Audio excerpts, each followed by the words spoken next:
Good afternoon, kids. So what we're going to do today is you're going to help me with my presentation for my class, my apprenticeship class with Dr. Livingston. And what I'm doing in my article, discussing in my article, is 5 ways to introduce Black history to you, elementary kids. And elementary kids are what grades are we in? First grade, second grade, third grade, fourth grade, fifth grade. So we're going to learn a little bit about Black history. And for me, Black history is very important because it teaches us things about our ancestors, things that went on back in days before we were even born, even me, but for you that you don't know, that you should know, because we need to teach it in the classroom. So with that being said, there are so many ways that we can introduce Black history to you. We can read stories. Y'all ever heard some stories that moms and dads tell? Yes, they be telling you about how they grew up and things like that. Well, but today we're going to learn a little bit more about that so that you can understand what Black history really means. Then we can also incorporate that in learning through books, going to museums, hands-on activities, and also there are probably people in your churches and the schools and your communities that can share as well. So I chose to pull out a few people that I knew about in Black history that were influential in my life. And one of them was Harriet Tubman. Can we say Harriet Tubman? Harriet Tubman. Okay. And we are, I want you to know, we are Black history.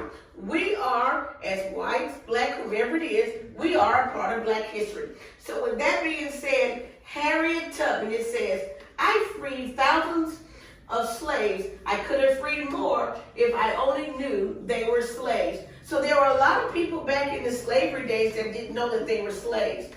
But because they had what you call masters, and they would use it short and say massa, was the ones that held those slaves captive.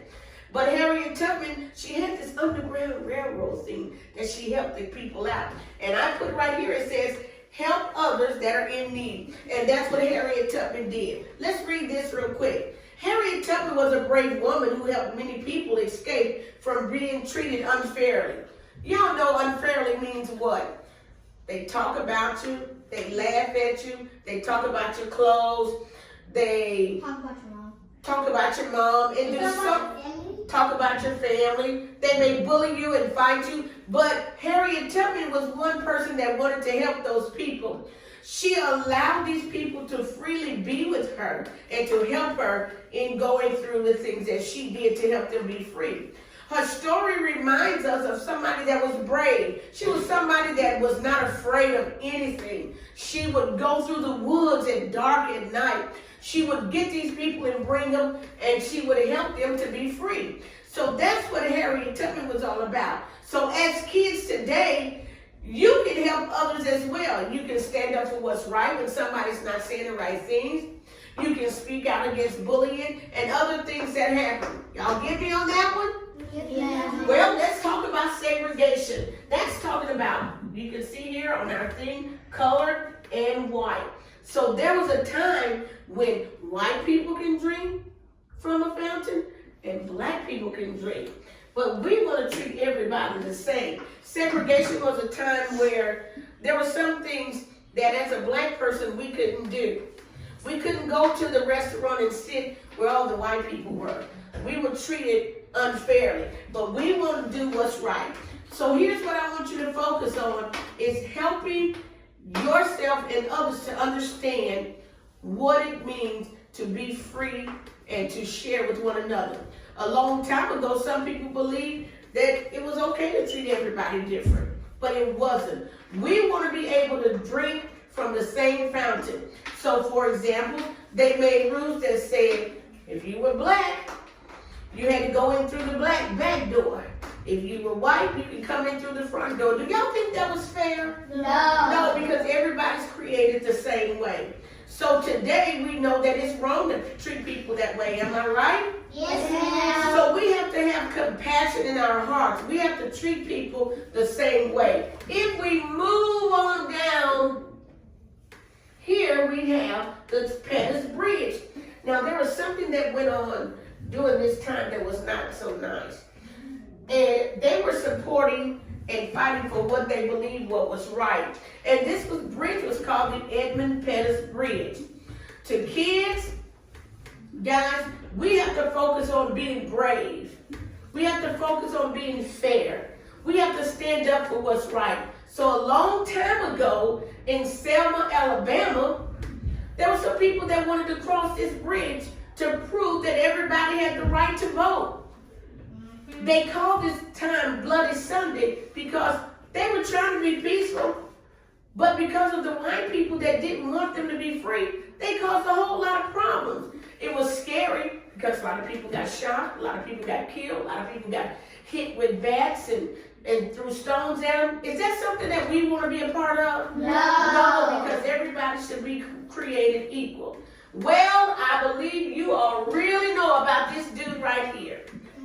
Who is that? Martin Luther King. And what did Martin Luther King have? He had a dream. He did. He had a dream that everybody would be created equal. He had this big dream, and he delivered that speech down in Washington, D.C., in a place that hundreds and thousands of people came because he stood for what was right. And Martin Luther King helped kind of pave the way for us today because he said, my little children, no matter if they red, white, or blue, black or brown, no matter if they boy or girl, big or old, he wanted them to be free, okay? We move over here to Ruby Bridges. And she was a person, she was just 6 years old when she made history as the first black student to integrate an elementary school in the South in 1960 in New Orleans. Well, with Ruby Bridges, black kids couldn't go to the same school as white kids. But her parents and others stood up for what was right. And Ruby Bridges became the first black girl to integrate the school. And y'all know what? She's still living today.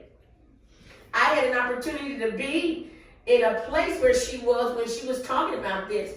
So guys, we have a special thing going on because we can all go to the same school together as white kids. My favorite is who? Maya Angelou. Maya Angelou wrote poems.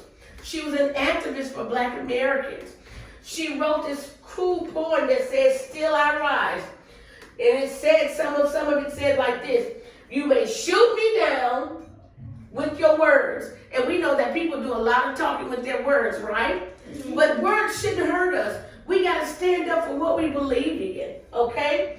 You may cut me with your eyes. Y'all know how we look at each other. And that might hurt somebody's feelings. So we don't want to look at people any kind of way. We want to look at them in a nice, calm way, okay? And it says, you may kill me with your hatefulness, but still, like air, I rise. So no matter how hateful people are to you, you got to stand up for what's right. You got to believe it, because there's so many things about black history that we need to know, that we need to share. I'm who I am today because I stood up for what I believed in the educational system. When sometimes they didn't let us stand up and be in the school system. We couldn't teach. Back in the day, they had to be in these little tiny houses out in the woods somewhere to teach kids how to read, how to write, how to talk. But today, we're free to do all it. So 5 ways to introduce black history to kids is that we can do it by reading and writing and looking at books, doing art, sharing with one another, making videos. Y'all see all the different movies that are out? Malcolm X, MLK, that talks about people. Rosa Parks. Who knows about Rosa Parks? What happened with Rosa Parks? She wouldn't give her seat up to a cop. Talk to me, brother. That's what I'm talking about. She wouldn't give her seat up. So here's a question.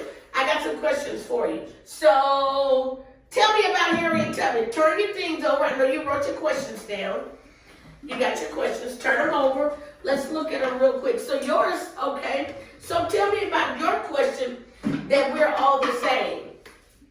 No matter who you are, we are all the same in God's eyes. So it doesn't matter if we're black, if we're white, if we're a boy or girl, or if we are from Africa, and we're from Asia. That's Asia, and we're from Mexico China. or China. But wherever we're from, we're supposed to do what? Treat everybody the same. What was yours? I can give them food and give them some of my snacks.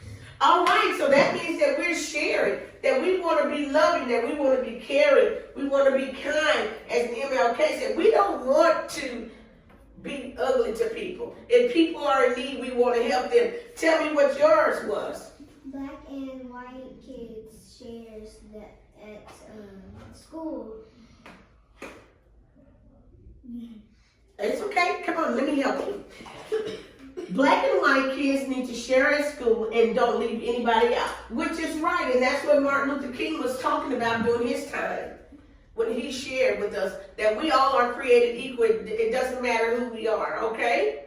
I can give them clothes if they don't have them. All right, so that means that we're sharing.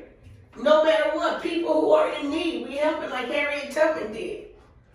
So she gave, she shared. She gave them food, she gave them clothes. She gave them an opportunity to get away. Come on, talk to me. I can share my feelings in song, poem, and love for people. Okay, Maya Angelou, you can share your feelings and things that you feel through sharing with poems and in songs and things like that. Because there's a lot of songs that we sing today. We're free at last, and we shall overcome, we shall overcome, we shall overcome someday. That was one of the songs that they sung back then because it's freedom. And that's why we need to share different ways that we can introduce to you Black history so that you'll understand and that you'll get the knowledge of that everybody is created equal. We're all one. It doesn't matter if you're a boy or girl, man or woman, black or white, from Africa, from Asia, from Mexico. It doesn't matter. From Louisiana, from Texas. We're all created equal. So can y'all say this with me? 5 ways. 5 ways To introduce Black history history to elementary kids. to elementary kids. Now turn around and look at my thing and say, I am Black history. I am Black history.